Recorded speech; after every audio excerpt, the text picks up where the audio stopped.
You're very welcome back to the show. Now it's the start of a new year, and here to tell us how to get back on track after the overindulgence of Christmas is Boots Pharmacist Paula Riley. Paula, great to have you back on the show. Brilliant to have you with us, Paula. Look, there's no easy way of putting this now, Paula, but we freaked out on food and everything over the Christmas, and we need you to take care of us now. Well, we've all done it. We're all guilty of it, yeah. This time of year again, we're all trying to get back into healthy mode and kind of undo some of the damage that we've done over the last few weeks. We had Ray 30 seconds ago. He gave us the fitness side of it. We want you to fill us now with vitamins and minerals and everything we need. Yeah, absolutely. I was taking notes there. So yeah, everything Ray said, do absolutely that, and it'll definitely help. Yeah.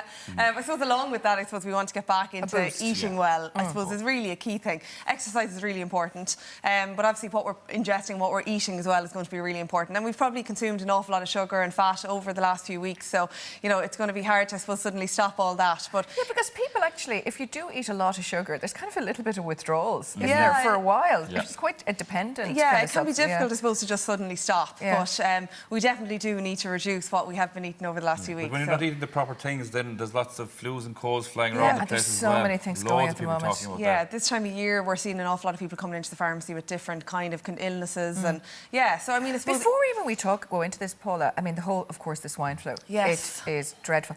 What is the story with the flu jab? Does that cover the swine flu? It does, yeah. That's good to know. The swine flu is back in the media and has been talked about in the last couple of days in particular. Yeah, there has been deaths. The HSE have reported up to 4 deaths from swine flu in the last, since the Christmas period. So there is a lot of talk about it at the moment, and we're seeing a lot of people coming into the pharmacy asking about it. But yeah, really important to know that the current flu vaccine does protect you against the swine flu. Brilliant. I don't think many people know that. Yeah, possibly not, no, because I suppose there hasn't been huge talk about swine flu since 2009, since there was all the scare back then, and there was a lot of people getting it. So the vaccine does. So if you haven't got the vaccine since last September, then it's still time. There's still plenty of time to get it. Yeah. So I think the flu is just coming now, really, to be honest. Sometimes we do kind of see a peak back in January time after Christmas. You kind of do see. The weather's been so weird. Yeah, that's why we haven't had that really cold weather to kill anything off. Yeah, and I suppose when people hear swine flu too, you know, it is scary. But I suppose the message that Paul is saying here is that really it is not too late, especially in those groups of people that should get the flu vaccine. But if you're healthy and you know you're just trying to avoid it as well,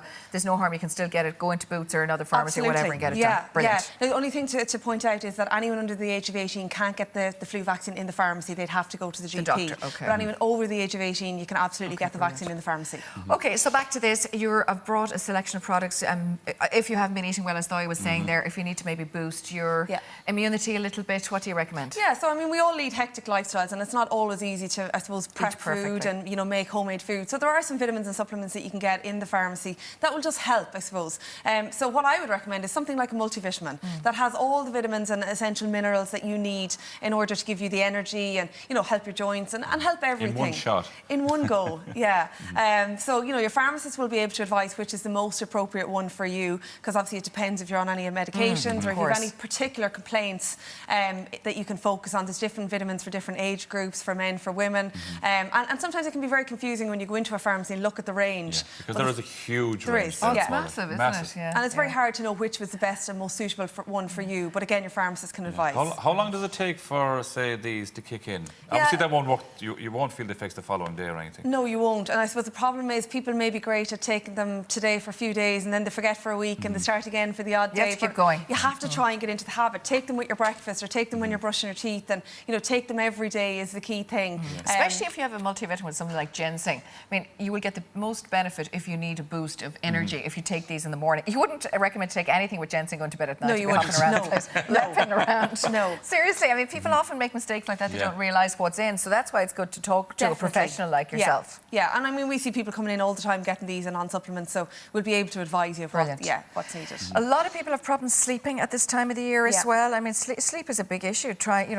Maybe some people are a little bit stressed even after Christmas, after Christmas and different things like that. Not getting enough air, maybe, of course, because the days are still very short. Yeah, and sleep impacts on your overall general health. So, I mean, it can impact on your weight, but in particular it can impact on your mental well-being as well. And we know it can be associated with anxiety, depression if you're not getting enough sleep. So it can have a big impact on you. Everyone says the 8 hours. I mean, is that still the kind of magic number, really? Do you know, the range is, say, 7 to 9 hours. But what I will say is some people need less and some people need more. If you find that when you're waking up that, you're waiting all day to go to bed or dying dying for a nap, then you're not getting enough sleep and you will need a bit more. So you need to find out what is right for you.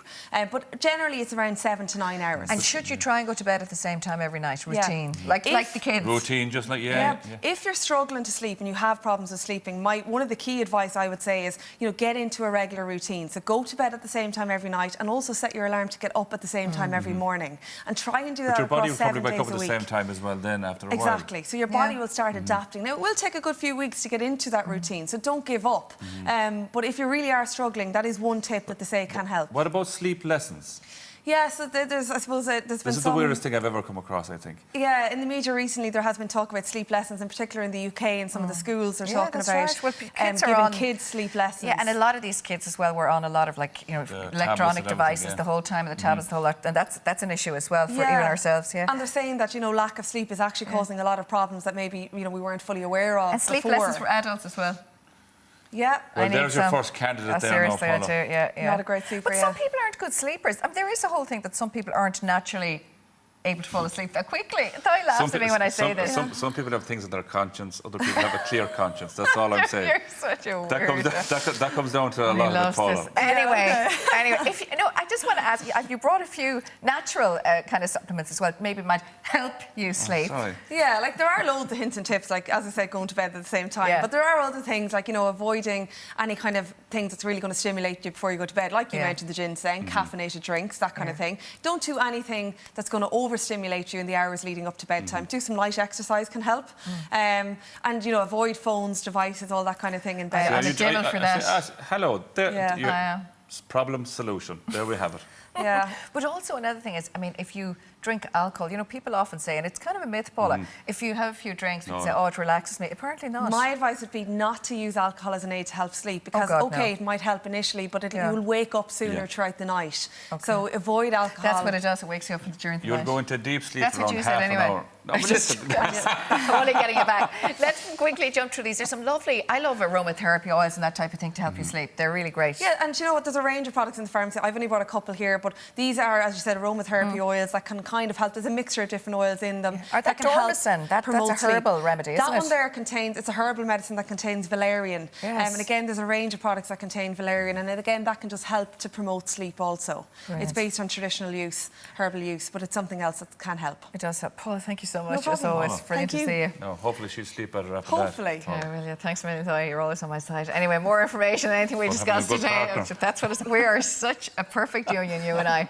Go on to boots.ie. Paula will be back with us again in 2 weeks' time, sharing some more tips. And how to quit smoking, we're talking about, of course. People still struggling with that.